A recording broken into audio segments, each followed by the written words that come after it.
ദൈവനാമത്തിന് മഹത്വം ഉണ്ടായിരിക്കട്ടെ. എന്നെ കേൾക്കുന്ന നിങ്ങളെ ഓരോരുത്തരെയും ഞാൻ വീണ്ടും വരുന്നവനായ യേശു ക്രിസ്തുവിൻ്റെ നാമത്തിലുള്ള സ്നേഹവന്ദനത്തെ അറിയിക്കുകയാണ്. നമ്മൾ ഇന്നലത്തെ ഭാഗത്തിൽ നമ്മൾ ചിന്തിക്കുകയുണ്ടായിരുന്നു, മനുഷ്യൻ എന്ന് വെച്ചെന്നാൽ അതൊരു ആത്മാവാണ്. മനുഷ്യൻ അതുപോലെ തന്നെ ദൈവവും ആത്മാവാണ്, അതുപോലെ തന്നെ പിശാചും ആത്മാവാണ്.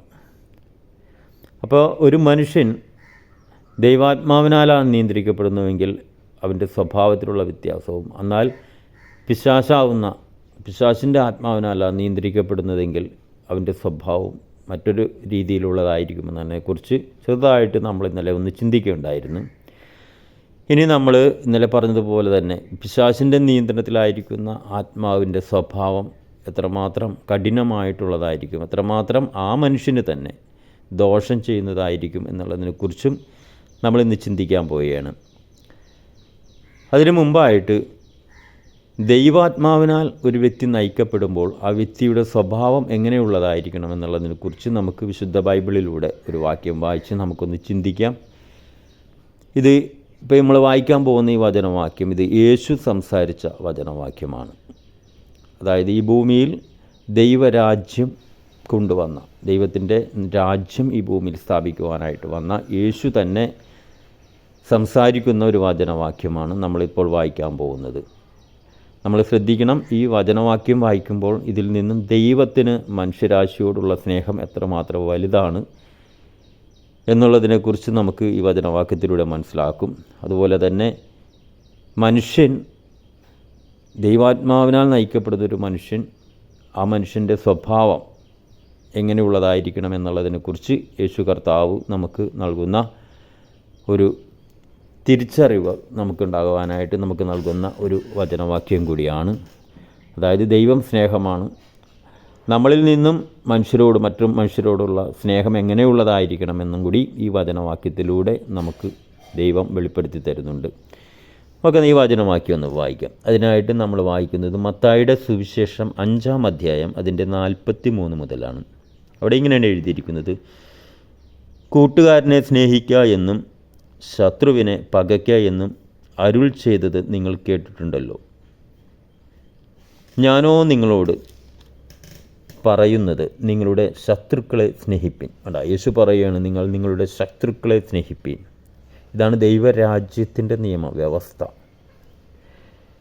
നിങ്ങളെ ഉപദ്രവിക്കുന്നവർക്ക് വേണ്ടി പ്രാർത്ഥിപ്പീൻ. സ്വർഗസ്ഥനായ നിങ്ങളുടെ പിതാവിന് പുത്രന്മാരായി തീരേണ്ടതിന് തന്നെ അവൻ സ്വർഗസ്ഥനായ നിങ്ങളുടെ പിതാവിന് പുത്രന്മാരായി തീരേണ്ടതിന് തന്നെ, എന്നുവെച്ചാൽ ദൈവത്തിൻ്റെ പുത്രന്മാരായി തീരേണ്ടതിന് തന്നെ.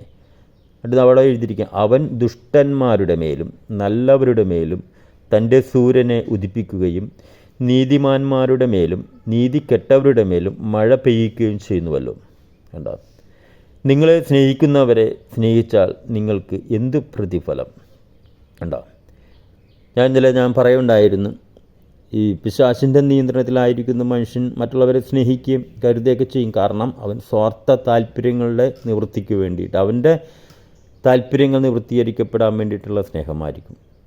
പൂർണ്ണമായിട്ടുള്ള ഒരു സ്നേഹമല്ല, ദൈവസ്നേഹമല്ല അത് പിശാചിൻ്റെ സ്വാധീനത്തിൽ നിന്നും ഉരുതിരിഞ്ഞു വരുന്ന ഒരു സ്നേഹമാണ്. ആ സ്നേഹത്തിൻ്റെ ഉദ്ദേശം അവൻ്റെ താല്പര്യങ്ങൾ, അവൻ്റെ ഇഷ്ടങ്ങൾ നിറവേറ്റിയെടുക്കുക എന്നുള്ളതാണ്. അതുകൊണ്ടിട്ടാണ് ഇവിടെ യേശു കർത്താവ് ഇങ്ങനെ പറയുന്നത്, നിങ്ങളെ സ്നേഹിക്കുന്നവരെ സ്നേഹിച്ചാൽ നിങ്ങൾക്ക് എന്ത് പ്രതിഫലം? ചുങ്കക്കാരും അങ്ങനെ തന്നെ ചെയ്യുന്നുവല്ലോ. കണ്ടോ, ചുങ്കക്കാരും അങ്ങനെ തന്നെ ചെയ്യുന്നുവല്ലോ. എന്നിട്ട് താഴത്തേക്ക്, സഹോദരന്മാരെ മാത്രം വന്ദനം ചെയ്താൽ നിങ്ങൾ എന്ത് വിശേഷത ചെയ്യുന്നു? ജാതികളും അങ്ങനെ തന്നെ ചെയ്യുന്നില്ലയോ? ആകയാൽ നിങ്ങളുടെ സ്വർഗസ്ഥനായ പിതാവ് സൽഗുണപൂർണൻ ആയിരിക്കുന്നത് പോലെ നിങ്ങളും സൽഗുണപൂർണരായിരിപ്പീൻ. കണ്ടോ, ഇതിവിടെ പറയുന്നത് ദൈവരാജ്യത്തിലായിരിക്കുന്ന, അതായത് രക്ഷിക്കപ്പെട്ട ദൈവാത്മാവിനാൽ നയിക്കപ്പെടുന്ന ഒരു വ്യക്തിയുടെ സ്വഭാവം ഈ സ്വഭാവമുള്ളവരായിരിക്കണം എന്നുള്ളതാണ് യേശു അവിടെ പറയുന്നത്. അപ്പോൾ ദൈവാത്മാവിൻ്റെ സ്വഭാവമുള്ളവൻ മറ്റുള്ളവരെല്ലാവരെയും സ്നേഹിക്കും. അവിടെ അതിനൊരു ഉദാഹരണം കൂടി യേശു പറയുകയാണ്. ദൈവം മനുഷ്യരാശിയെ എങ്ങനെ സ്നേഹിക്കുന്നു എന്നുള്ളതാണ് അവിടെ പറയുന്നത്. അവിടെ പറയുന്നത്, അവൻ ദുഷ്ടന്മാരുടെ മേലും നല്ലവരുടെ മേലും തൻ്റെ സൂര്യനെ ഉദിപ്പിക്കുകയും നീതിമാന്മാരുടെ മേലും നീതി കെട്ടവരുടെ മേലും മഴ പെയ്യുകയും ചെയ്യുന്നില്ലയോ? കണ്ട, നമുക്കറിയാം മഴ പെയ്യുന്നതും സൂര്യൻ ഉദിക്കുന്നതും മഞ്ഞുണ്ടാവുന്നതും എല്ലാം ഈ പ്രകൃതിയെ മുഴുവനും ദൈവം നിയന്ത്രിക്കുന്നത് എന്തിനു വേണ്ടിയിട്ടാണെന്നറിയാം? സകല മനുഷ്യരും അതിൻ്റെ നൽഫലങ്ങൾ അനുഭവിപ്പാനാണ്. അവിടെ ദൈവം ദുഷ്ടനാര് നീതിമാനാര് എന്ന് നോക്കുന്നില്ല. അതാണ് ദൈവത്തിൻ്റെ സ്നേഹം. കാരണം ദൈവത്തിൻ്റെ ശ്രേഷ്ഠ സൃഷ്ടിയാണ് മനുഷ്യൻ. ആ ശ്രേഷ്ഠ സൃഷ്ടിയായ തൻ്റെ സ്വരൂപത്തിൽ സൃഷ്ടിച്ച, സാദൃശ്യത്തിൽ സൃഷ്ടിച്ച ആ മനുഷ്യന് വേണ്ടിയിട്ടാണ് മഞ്ഞും മഴയും വെയിലുമെല്ലാം ദൈവം ഉദിപ്പിക്കുന്നത്. അവിടെ ദൈവത്തിന് മുഖപക്ഷമില്ല. ദൈവം എല്ലാവരെയും ഒരുപോലെ സ്നേഹിക്കുന്നു. ഹല്ലേലൂയ. പക്ഷേ നമ്മളൊരു കാര്യം അറിഞ്ഞിരിക്കണം, മനുഷ്യൻ അങ്ങനെയല്ല. മനുഷ്യന് രണ്ട് സ്പിരിറ്റ് നിയന്ത്രിക്കാൻ സാധ്യതയുണ്ട് മനുഷ്യനെ. ഒന്ന് ദൈവത്തിൻ്റെ ആത്മാവാവുന്ന പരിശുദ്ധാത്മാവ് നിയന്ത്രിക്കുന്ന അവസ്ഥ, മറ്റൊന്ന് പിശാചിൻ്റെ ആത്മാവ് നിയന്ത്രിക്കുന്ന അവസ്ഥ. പിശാചിൻ്റെ ആത്മാവ് നിയന്ത്രിക്കുന്ന മനുഷ്യൻ്റെ അവസ്ഥ, ഒന്ന് അവൻ മറ്റുള്ളവരെ സ്നേഹിക്കും, പക്ഷേ അവൻ്റെ സ്വാർത്ഥ താല്പര്യങ്ങളെ നിറവേറ്റിയെടുക്കുവാൻ വേണ്ടിയിട്ടായിരിക്കും. മറ്റൊന്ന് ഞാൻ നേരത്തെ പറയുണ്ടായിരുന്നു, കഴിഞ്ഞ ഭാഗത്തിന് അവസാന ഭാഗത്ത് പറയുണ്ടായിരുന്നു, മനുഷ്യൻ അതിക്രൂരത നിറഞ്ഞ ഒരു മനോഭാവം. അത് പിശാചിൻ്റെ സ്പിരിറ്റിനാൽ നിയന്ത്രിക്കപ്പെടുന്ന മനുഷ്യരിൽ നമുക്ക് കാണാൻ കഴിയും. അങ്ങനെയുള്ള മനുഷ്യൻ്റെ അവസ്ഥ എന്തായിരിക്കും, അങ്ങനെയുള്ള മനുഷ്യൻ്റെ പ്രവൃത്തി എന്തായിരിക്കും എന്ന് നമുക്കൊന്ന് നോക്കാം. നമുക്കതിനായിട്ട് നമ്മൾ സമൂഹത്തിലേക്ക് ഇറങ്ങി നോക്കിയെന്നാൽ നമ്മളെ തന്നെ നിയന്ത്രിക്കുന്ന ചില സ്വഭാവങ്ങളെ നമുക്ക് കാണാൻ കഴിയും. ഈ മദ്യപിക്കുന്ന വ്യക്തികൾ, നമ്മൾ തോന്നും അതിത്തിരി മദ്യം കഴിക്കുന്നത് കുഴപ്പമില്ലാന്ന്. പക്ഷേ മദ്യപാനം കൊണ്ട് ഒരു വ്യക്തിക്കുണ്ടാകുന്ന ദോഷഫലങ്ങൾ നമുക്കൊന്ന് ചിന്തിക്കാം. അവൻ്റെ ആരോഗ്യം നഷ്ടപ്പെടും, അവൻ്റെ സമ്പത്ത് നഷ്ടപ്പെടും, അവൻ്റെ കുടുംബ സമാധാനം നഷ്ടപ്പെടും, അവന് സമൂഹത്തിലുള്ള ആ സ്ഥാനം നഷ്ടപ്പെടും. അവനെ സമൂഹം കാണുന്നത് മദ്യപാനിയായിട്ടാണ്. അതായത് അവന് തന്നെ ദോഷമാണ്, അവന് ദോഷമാണെന്ന് മാത്രമല്ല, അവൻ സമൂഹത്തിനും വലിയ പ്രയോജനമൊന്നും ഉണ്ടാകത്തില്ല. അവൻ ജോലി ചെയ്യുന്നതും അവൻ അധ്വാനിക്കുന്നതും അവന് പ്രതിഫലം പറ്റുന്നതെല്ലാം അവൻ്റെ സ്വാർത്ഥ താല്പര്യങ്ങൾ, അതായത് അവന് മദ്യം കഴിച്ചു മദ്യലഹരിയിൽ ആകുവാൻ വേണ്ടിയിട്ടുള്ള താല്പര്യം മുൻനിർത്തിക്കൊണ്ടിട്ടാണ് അവൻ ജോലി ചെയ്യുന്നത് പോലും. അതിൽ നിന്നും തുച്ഛമായതെന്തെങ്കിലും കുടുംബത്തിലേക്ക് ഭാര്യയ്ക്കോ മക്കൾക്കോ എത്തിയാലായി. പക്ഷെ അവൻ്റെ ആധികാരികമായ ഉദ്ദേശം, ജോലി ചെയ്യുന്നതിൻ്റെ വരുമാനം ഉണ്ടാക്കുന്നതിൻ്റെ ഉദ്ദേശം എന്തായിരിക്കും? അവന് മദ്യപിക്കണം. അപ്പോൾ അത് ദൈവാത്മാവിൻ്റെ നിയന്ത്രണത്തിലുള്ള ഒരു വ്യക്തിയുടെ സ്വഭാവമായിരിക്കുമോ? അല്ല, തീർത്തും അത് പിശാചിൻ്റെ ആത്മാവിനാൽ നയിക്കപ്പെടുന്ന ഒരു വ്യക്തിയുടെ സ്വഭാവമാണ് മദ്യപാനം എന്ന ആ ഒരു വിപത്ത് മുഖാന്തരം അവനും അവൻ്റെ കുടുംബത്തിനും സമൂഹത്തിനും ദോഷമായിത്തീരുന്ന ആ ഒരു സ്വഭാവം അത് പിശാചിൻ്റെ നിയന്ത്രണത്തിലായിരിക്കുന്ന ഒരു വ്യക്തിയിൽ നിന്നുണ്ടാകുന്നതാണ്. അപ്പോൾ മദ്യപാനം എന്ന് പറഞ്ഞാൽ അത് പിശാചിനാൽ നിയന്ത്രിക്കപ്പെടുന്നൊരവസ്ഥയാണ്. മദ്യപാനത്തിൻ്റെ ദുരാത്മാവെന്ന് പറയും, സ്പിരിറ്റ്. മദ്യപാനത്തിൻ്റെ ദുരാത്മാവ് അവനെ നിയന്ത്രിക്കുന്നത് കൊണ്ടാണ് അവൻ മദ്യത്തിനടിമയാവുന്നത്.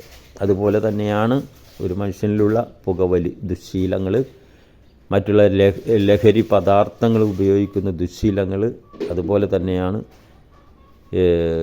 ദൈവം വെച്ച വ്യവസ്ഥകളെ എല്ലാം, എവിടെയെല്ലാം ഒരു മനുഷ്യൻ തെറ്റിക്കുന്നുവോ അതിൻ്റെ എല്ലാത്തിൻ്റെയും പിന്നിൽ പൈശാചികമായ സ്പിരിറ്റാണ് പ്രവർത്തിക്കുന്നത്.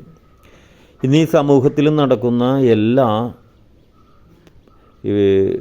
നമുക്ക് ഉൾക്കൊള്ളാൻ കഴിയാത്ത രീതിയിലുള്ള എല്ലാ പ്രവൃത്തികളുടെയും മുന്നിൽ, എല്ലാ പ്രവൃത്തികളുടെയും പിന്നിൽ പ്രവർത്തിക്കുന്നത് ഈ പിശാചിൻ്റെ സ്പിരിറ്റാണ്. അത് ഈ പിശാചിൻ്റെ സ്പിരിറ്റ് ഏതൊരു മനുഷ്യനിൽ പ്രവേശിക്കുന്നുവോ ആ സ്പിരിറ്റാണ് ആ മനുഷ്യനെ നിയന്ത്രിക്കുന്നത്. അതുകൊണ്ടിട്ടാണ് അത് ശരിക്കും പറഞ്ഞാൽ ആ വ്യക്തിയുടെ കുഴപ്പമല്ല, ആ വ്യക്തിയിൽ പ്രവർത്തിക്കുന്ന പിശാചിൻ്റെ കുഴപ്പമാണ്, പിശാചിൻ്റെ സ്വഭാവമാണ് അവിടെ വെളിപ്പെടുന്നത്. അതുകൊണ്ടിട്ട് തന്നെയാണ് ദൈവം ഇവിടെ ഈ ദൈവാത്മാവിനാൽ നയിക്കപ്പെടുന്നവനെയും അല്ലാത്തവനെയും തമ്മിൽ രണ്ട് രീതിയിൽ ദൈവം കാണാത്തതിൻ്റെ കാരണം അതുകൊണ്ട് തന്നെയാണ്. ദൈവത്തിനറിയാം ഇവൻ ഈ സ്വഭാവം കാണിക്കുന്നത് അവനിൽ വസിക്കുന്ന പിശാച് അവനെ നിയന്ത്രിക്കുന്നത് കൊണ്ടാണ് എന്ന് വെച്ച് ദൈവം അവനെ മാറ്റി നിർത്തുന്നില്ല. അതുപോലെ തന്നെയാണ് നമ്മളിപ്പോൾ വായിച്ച വചനത്തിൻ്റെ ആ ഒരു അത് എന്തുകൊണ്ടിട്ടാണ് ദൈവം ദുഷ്ടനെയും ശിഷ്ടനെയും ഒരുപോലെ സ്നേഹിക്കുന്നതിൻ്റെ കാരണം എന്താണ്? ദുഷ്ടന് വേണ്ടി മഞ്ഞും മഴയും പെയ്യിക്കുന്നു, ദൈവത്തെ സ്നേഹിക്കുന്നവന് വേണ്ടി മഞ്ഞും മഴയും പെയ്യിക്കുന്നു. അവിടെ ദൈവം വേർതിരിവ് കാണിക്കാത്തതിൻ്റെ കാരണം എന്താണ്? ദൈവത്തിന് അറിയാം ഈ വ്യക്തി ഈ തിന്മ പ്രവൃത്തി ചെയ്യുന്നുവെങ്കിൽ അതിൻ്റെ കാരണം പിശാച് അവനെ നിയന്ത്രിക്കുന്നത് കൊണ്ടാണ്. അത് ആ വ്യക്തിയുടെ കുഴപ്പമല്ല, അവിടെ പ്രവർത്തിക്കുന്ന പിശാചാണ് അതിന് ഉത്തരവാദി.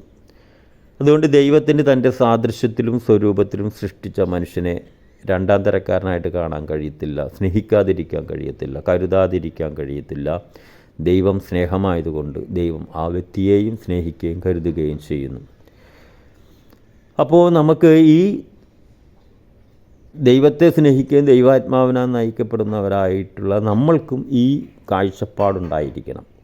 ഒരു വ്യക്തി മദ്യപിക്കുന്നുവെങ്കിൽ, ഒരു വ്യക്തി തെറ്റായ വഴിയിൽ പോകുന്നുവെങ്കിൽ, തെറ്റായ പ്രവൃത്തികൾ ചെയ്യുന്നുവെങ്കിൽ അതിൻ്റെ പിന്നിൽ പ്രവർത്തിക്കുന്നത് ദുരാത്മാവാണ്, ദുഷ്ടാത്മാവാണ്, സാത്താൻ്റെ പ്രവൃത്തിയാണ് ആ വ്യക്തിയിലൂടെ വെളിപ്പെടുന്നതെന്ന് മനസ്സിലാക്കുക. ആ വ്യക്തിയെയല്ല നമ്മൾ വെറുക്കേണ്ടത്, ആ വ്യക്തിയിൽ വസിച്ച് അവനെക്കൊണ്ട് ദുഷ്പ്രവൃത്തികളെ ചെയ്യിപ്പിക്കുന്ന ദുരാത്മാവിനെയാണ് നമ്മൾ വെറുക്കേണ്ടത്. ആ വ്യക്തിയെ സ്നേഹിക്കണം. അപ്പോൾ അതാണ് യേശു പാപത്തെ വെറുക്കുകയും പാപിയെ സ്നേഹിക്കുകയും ചെയ്തു. പാപം എന്ന് പറഞ്ഞാൽ അതൊരു വ്യക്തിയാണ്, പിശാചാണ്. അപ്പോൾ ഇന്ന് നമ്മൾ ഈ എപ്പിസോഡിലൂടെ ഞാൻ നിങ്ങളോട് സംസാരിക്കാൻ, നിങ്ങൾക്ക് മനസ്സിലാക്കാനായിട്ട് പറഞ്ഞു തരാൻ ഉദ്ദേശിക്കുന്നത് ഇതാണ്. നമ്മൾ ഈ സമൂഹത്തിൽ ഇറങ്ങി നടക്കുമ്പോൾ പല സ്വഭാവമുള്ളവരെ നമുക്ക് കാണാൻ കഴിയും. മദ്യപാനിയായിട്ടും പുകവലിയായിട്ടും മറ്റുള്ള എല്ലാ അടിപിടി, കുത്തുബഹളങ്ങൾ, പ്രശ്നങ്ങളെല്ലാം ഉണ്ടാക്കുന്ന അനവധി ആൾക്കാരെ നമുക്ക് കാണാൻ കഴിയും. അവരെ ഒന്നും നമ്മൾ രണ്ടാം കിടക്കാരനായിട്ട് കാണരുത്. അവരെ പിശാചിൻ്റെ ആത്മാവ് നിയന്ത്രിക്കുന്നത് കൊണ്ട് പിശാചിൻ്റെ സ്വഭാവം അവരിലൂടെ വെളിപ്പെടുമെന്നുള്ളൂ.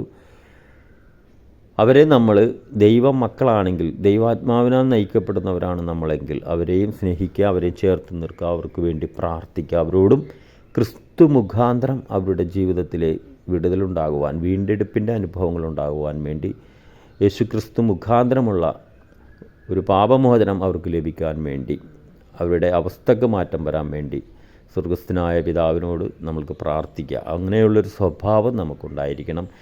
അതിനുകൂടി വേണ്ടിയിട്ടാണ് ദൈവം നമ്മളെ പരിശുദ്ധാത്മാവിൻ്റെ നിറവിനാൽ നിറച്ച് നമ്മളെ ഈ ഭൂമിയിലാക്കി വെച്ചിരിക്കുന്നത്, ദൈവം മക്കളാക്കി വെച്ചിരിക്കുന്നത്.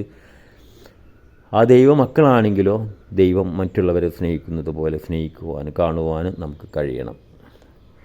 ഇന്ന് ഈ വചന ശുശ്രൂഷ കേൾക്കുന്ന നിങ്ങൾ ഓരോരുത്തരും നിങ്ങൾ രക്ഷിക്കപ്പെട്ടതാണെങ്കിൽ, നിങ്ങൾ പരിശുദ്ധാത്മാഭിഷേകം പ്രാപിച്ചവരാണെങ്കിൽ, നിങ്ങളുടെ പ്രാർത്ഥനയിൽ നിങ്ങൾ ഈ രീതിയിൽ ഇവരെ വഹിക്കണം, ഇവരെയും കൂടി ഓർക്കണം, ഇവർക്ക് വേണ്ടി പ്രാർത്ഥിക്കണം. ക്രിസ്തു മുഖാന്തരം അവരുടെ ജീവിതത്തിൽ പുതുക്കത്തിൻ്റെ, വീണ്ടെടുപ്പിൻ്റെ അനുഭവം ഉണ്ടാകുവാനായിട്ട് ഈ രീതിയിൽ നിങ്ങൾ കാണുന്ന വ്യക്തികൾക്ക് വേണ്ടി പ്രാർത്ഥിക്കണം. അത് വ്യക്തിയുടെ കുഴപ്പമല്ല, വ്യക്തിയിൽ വസിക്കുന്ന ദുഷ്ടാരൂപി. അതാണ് യേശു പഠിപ്പിച്ച പ്രാർത്ഥനയിലും പറയുന്നത്, ദുഷ്ടാരൂപിയിൽ നിന്ന് ഞങ്ങളെ കാത്തുകൊള്ളണമേ. ഈ ദുഷ്ടാരൂപിയാണ് അവരെ നിയന്ത്രിക്കുന്നത്. അതുകൊണ്ട് നമ്മൾക്ക് അവർക്ക് കൂടി വേണ്ടി പ്രാർത്ഥിക്കാൻ ഉത്തരവാദിത്വമുണ്ട്. തിരിച്ചറിവ് ഉണ്ടാകാൻ വേണ്ടിയിട്ട് ഇന്നത്തെ വചന ശുശ്രൂഷ ഉതകട്ടെ. അതിനായിട്ട് ദൈവം നിങ്ങളെല്ലാവരെയും സമൃദ്ധിയായിട്ട് അനുഗ്രഹിക്കട്ടെ എന്ന് പ്രാർത്ഥിക്കുന്നു. God bless you. Thank you.